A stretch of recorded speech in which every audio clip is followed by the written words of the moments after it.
In this session in our study of the foundation of Christian doctrine, as we continue our overview of the Apostles' Creed, we face something of a dilemma here. In order to cover all of the articles of the Creed in this brief time together, I have to skate very lightly and very quickly over what really is the heart of the Creed, the dimension that deals with the work of Christ. What we have left with respect to Christology is suffered under Pontius Pilate, crucified, dead, and buried. He descended into hell. The third day he rose again and ascended into heaven and sitteth on the right hand of God the Father Almighty, from whence he shall come to judge the quick and the dead. All of that has to do with the work of Christ. And I'm going to try, if possible, to just give a brief overview touching the more problematic aspects of that, since we do have other lessons available that go into detail into each of those aspects of the work of Christ that are more familiar, like the crucifixion, the resurrection, the ascension, and so on. I also have to make one other statement before I plunge into this, and as you see, we've gotten more and more casual and more informal as we go in this series, and this time you'll notice that I'm not even wearing a tie. That's because I've had a tie on, and when they turned the cameras on, the tie was creating havoc with the color schemes and the screens that are there, so I was instructed at the last minute by our engineer that I had to take my tie off. So I'm not just trying to slum it here with you, but trying to accommodate the engineers. Well, let's look then at that segment of the Creed that begins with the statement, suffered under Pontius Pilate. Now, I said I was going to look at the dimensions of the Creed that provoke questions. And for me, this is one of the most provocative. I asked myself, first of all, why does the Creed jump so abruptly from a confession of the birth of Jesus immediately to the passion of Christ? As if nothing happened between birth and death. And well, of course we know that the New Testament and the early church and the creeds of the church place great importance on the life of Jesus. It's not simply the death of Jesus that redeems us, but his life of perfect obedience is a prerequisite for the sacrifice and offering that he makes as an atonement for us on the cross. But we have to say here that we do have this abrupt move from birth to suffering. But the confession of Christ's suffering is not a negative thing in the early church. It's part of the joy of the gospel. Do you ever wonder, for example, why we call Good Friday Good Friday? I mean, it's the blackest day in the history of the world from one perspective, and yet from another perspective, it is the day of redemption. And so there is a sense in which the Creed is indicating to us something joyous, that there is a link from birth to death, that Jesus was in fact born to die, not as a tragic hero, not as one who dies in disillusionment, not as one who is like a Buddhist, resigned to the inevitability of suffering and the tragic. But his death is his destiny for us, for our redemption. But the more puzzling question to me is not why the Creed should mention the suffering of Jesus, because we know it's through suffering, through the Via Dolorosa, that our redemption is secured. But why under Pontius Pilate? Well, there are different answers that have been given to that historically, and there is an element of speculation. We don't know for sure why that received such a special place in the Creed. One perennial answer, again, is that by saying that he suffered under Pontius Pilate, immediately puts the suffering and the passion of Jesus into the arena of world history. And some maintain that the reason why the allusion to a well-known secular person was to stop the mouths of the Gnostics and the Docetists, who had an attempt to spiritualize the significance of Jesus and divorce the work of Christ from the arena of world history. And since Pilate is not simply a Jewish figure, but he is a known secular figure according to the annals of world history, this indicates the historical foundation to the work of Jesus. Now, that is particularly important in today's theological atmosphere, because some historians have said that we are living in the strongest period of neo-Gnosticism since the 2nd century. All kinds of attempts have been made in modern theology to dehistoricize the gospel, to rip it out of the context of history and put it in some existential realm or supra-temporal realm, what Rudolf Bultmann calls a theology of timelessness. So that's one of the speculative answers that is given. Another is to call attention to the irony that is involved in this most crucial, and look at the word I used, crucial act of Jesus' life. Where's the word crucial come from? From the Latin crucis, which is the word for cross. This is a crossroads, even as there is a crucifixion involved. But in this moment of history, we see on the one hand all kinds of human elements of involvement along the way. Again, the protracted investigation and trial and all of the human characters like Herod and Caiaphas, the Sanhedrin, and so on, and Pilate. And it seems as though, from one perspective, as we read the New Testament account of Jesus' death, of his suffering, that it is all accomplished through the machinations of wicked men. Yet the New Testament makes it abundantly clear that this event in world history was not an accident, but it is subsumed under the overarching sovereign purpose of God. It must needs be that the Son of Man be delivered. The Scriptures must be fulfilled. Jesus himself frequently tried to instruct his own disciples of the necessity for him to go to Jerusalem, to be delivered over to his enemies, to die. And so there's a sense in which we see most clearly here the concept of the providence of God, who is bringing about redemption through the evil intentions of wicked men like Judas and Caiaphas and so on. And the triumph of God's sovereignty over human political powers is hinted at by this casual reference to Pontius Pilate. Other things are important about Pilate. He occupies what the Jews would call the role of publica persona, and that's easily translated. A public person. He is not functioning as a private individual. But Pilate's judgment is a judgment that expresses the legal opinion of the highest secular court in the world. And what is the judgment of Pilate? On the one hand, he says, Ecce homo, behold the man. He calls attention to Jesus, and repeatedly he declares the innocence of Jesus. And so from this public seat of judgment, Jesus is declared to be innocent. But there is another element that to the Jew was perhaps even more important, and to the early church. The Old Testament prophecies of the Messiah and of the suffering servant, of the sin bearer of the people, is one who will suffer for the people, but he will suffer outside the camp. The biblical prophecies are that the Messiah will be delivered to the Gentiles for judgment. Now you remember how this is all enacted in the figures and the images of the Day of Atonement in the Old Testament, where the lamb is killed. But you don't only have the lamb where the sins of the people are placed upon the lamb and the lamb is sacrificed, but there's another animal. What's the other animal? Scapegoat. The scapegoat.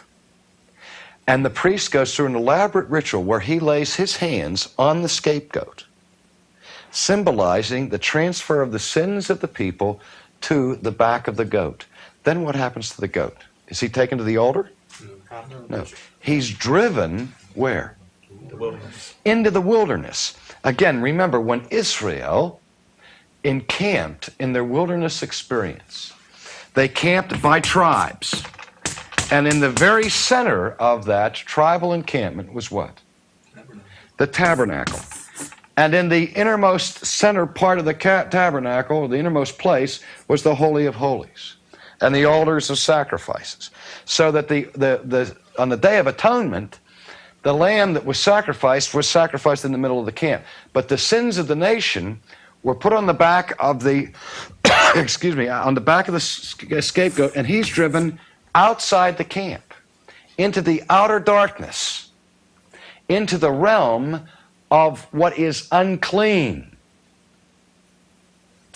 Jesus is killed not by the Jews. He is taken by the Jews to the Romans.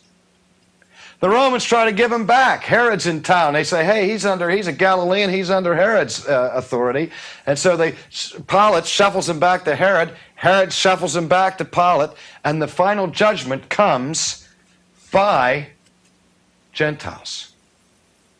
And even the means of death, the means of execution, is not a Jewish means.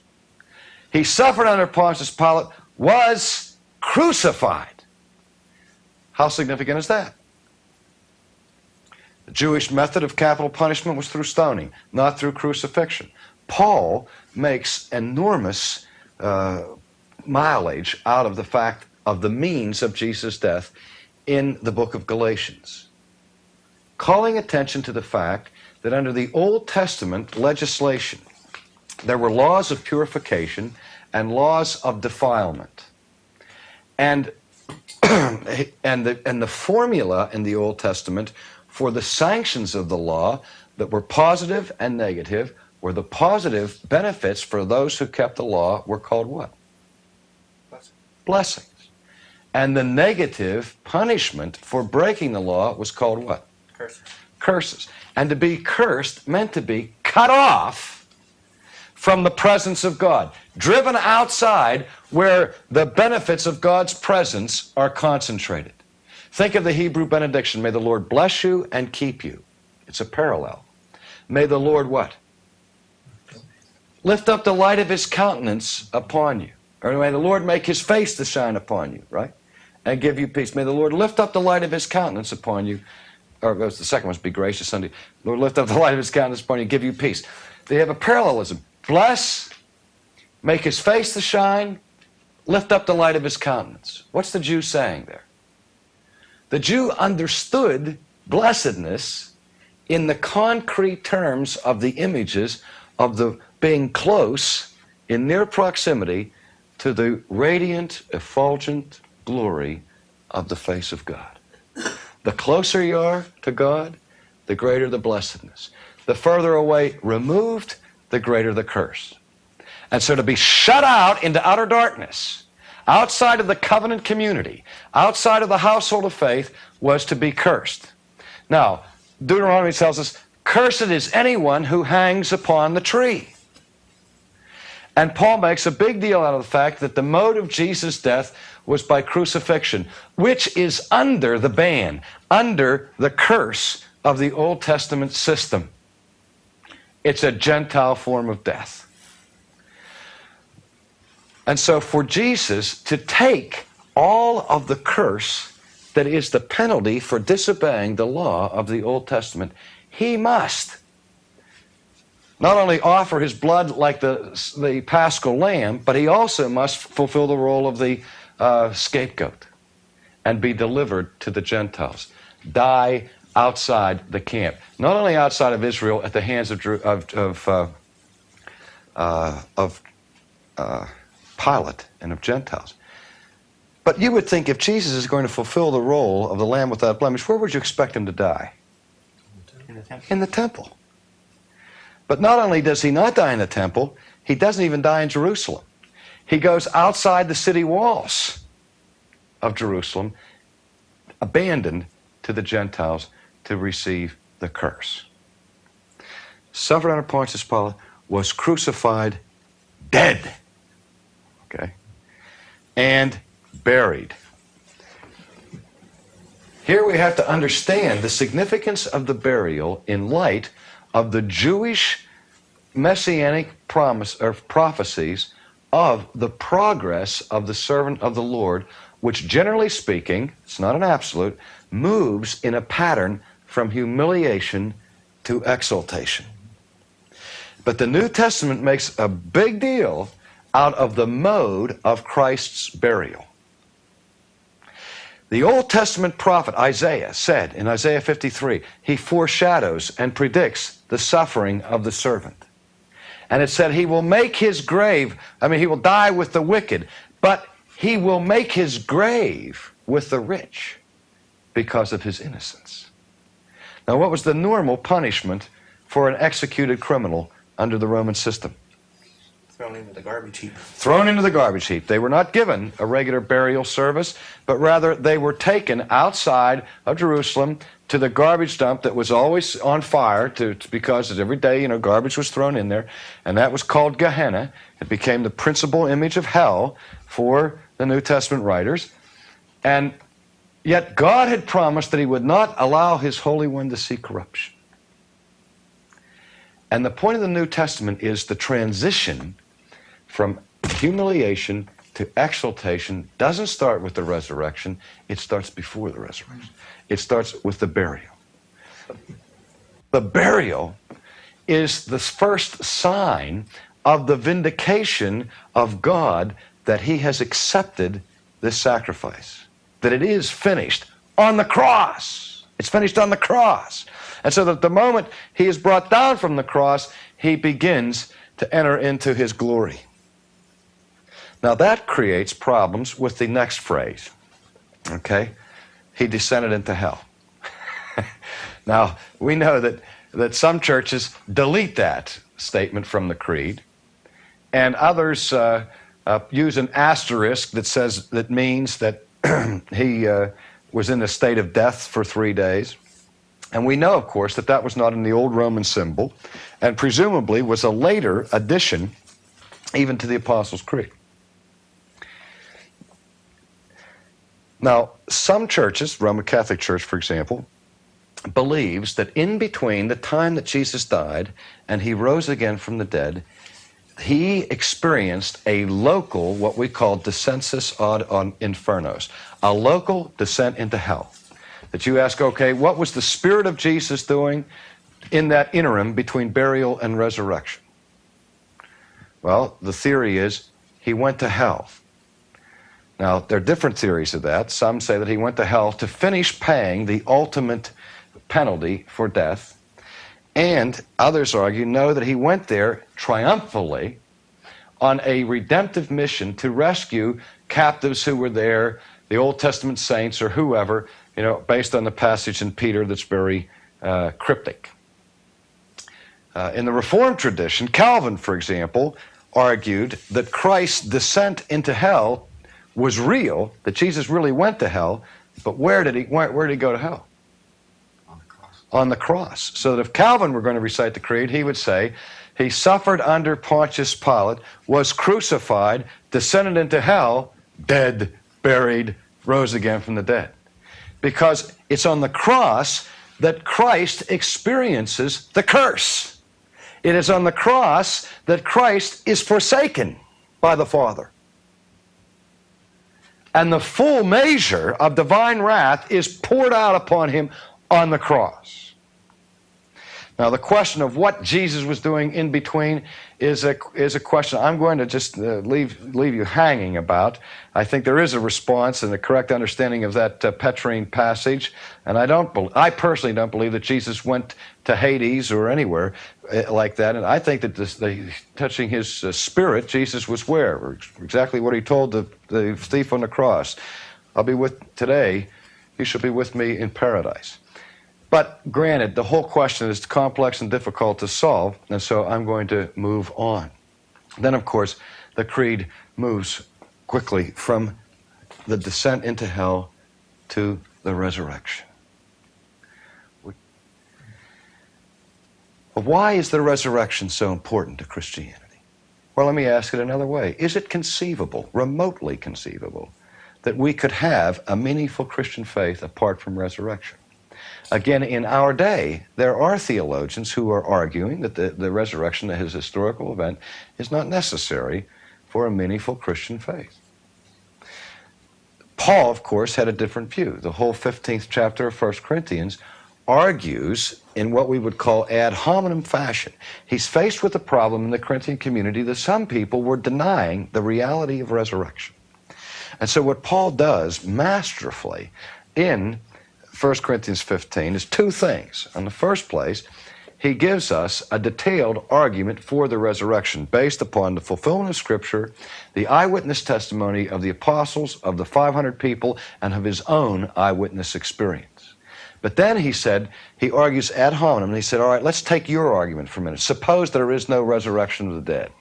If A, what follows? What's the result of that? Let's take your thinking to its logical conclusion. If Christ is dead and there is no resurrection from the dead, then what are the implications of that? And he spells them out. The implications are what? You're still in your sins. Your faith is in vain. Your faith is useless. Your preaching is futile. You become false witnesses of God because you're telling everybody that God did in fact raise him from the dead. Not only that, but there are other personal, shattering implications that those who have fallen asleep in the Lord have perished. Your loved ones that have died, you have no hope for them. And then he gets, he's mad. He says, why do I fight with a wild beast at Ephesus? Why am I sacrificed every day? You think I'm doing this for my health? And he protests about it and then said, but now is Christ raised from the dead, and doesn't leave us with just the negative implications of a non-resurrection. But again, the point is that for the Apostle Paul, take away the resurrection, you take away Christianity. He said, if Christ is not raised, we are of all people the most to be pitied. And we might as well embrace the creed of the Epicurean, eat, drink, and be merry, for tomorrow we die. But the positive significance is that the greatest enemy of man, that enemy that hangs over every human being like the sword of Damocles every day of our lives, the ultimacy of our own personal death, which threatens everything that we do, everything that we say, everything that we learn, with ultimate chaos, with what the existentialist calls the abyss of non-being, of annihilation. That enemy is conquered by the resurrection, because the resurrection is not seen in the New Testament as an isolated event simply for the benefit of Jesus. But the New Testament declares that his resurrection is as the firstborn of those who, first fruits of those who have died, so that we are promised that we will participate in the resurrection of Jesus. And not only that, the resurrection is God's sign and indication that he has received the atonement of Christ, and he is raised, as the Bible says, for our justification. Not simply to vindicate his Son, which God does. I mean, all the world shouts guilty, Jesus is killed, and for 3 days God is silent, and on the third day he screams. And he vindicates his Son by raising him from the grave. But not only is Christ vindicated, but those who are Christ's are vindicated, are justified. In other words, without resurrection in the New Testament terms, there's no justification. There's no redemption. Okay, quickly, got 3 minutes left.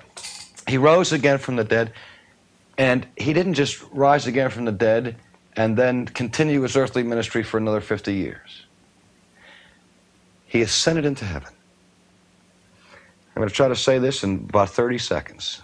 I just want to pique your interest by this. That in the New Testament, one of the most important moments of redemptive history happens at the moment of the ascension of Jesus. There's a certain sense, and I come right to the rim of heresy here, when I say that in terms of the biblical expectation of the kingdom of God, that the resurrection of Christ, which is so crucial, so important, so supremely significant, is in a certain sense the penultimate event of New Testament history, not the ultimate event. There's something beyond resurrection, that's ascension, where the resurrected one now moves out of humiliation completely to exaltation, to be enthroned as the King of Kings. He was going to the seat of authority, so that immediately in the creed, the ascension is followed by what we call the session, the seating at the right hand of God, where he sits there in the position of power and authority and kingship, which we've already talked about. But not only that, but what else? Where else does he go? Into the Holy of Holies, into the inner chamber of heaven himself, to perform what task? To be our high priest. To be our high priest. In the Old Testament Israel, the Jews, one day a year, had a human high priest who himself had to go through all kinds of radical cleansing rites in order to go in and offer a sacrifice that was good for 365 days for the people, for their sins, and they prayed that God would accept it. I have a perfect high priest who pleads my case with the Father in the inner chambers of the courts of heaven every minute, every day. No wonder these guys rejoice. They say, hey, we're going to miss you, and we're going to hate to be without you. But if that's where you're going, go ahead. And he said, I'm going to prepare a place for you. Okay? And so the creed then ties up the Christological confession by saying, but even that isn't the end of the story. But he will come from that same place, from whence he shall come. There's a final chapter to be written. The last page of redemptive history is still not yet fulfilled. He will come from there to judge the quick and the dead. So that Christ is our King, he is our priest, and he is the judge of the world. All of that in this very brief outline form.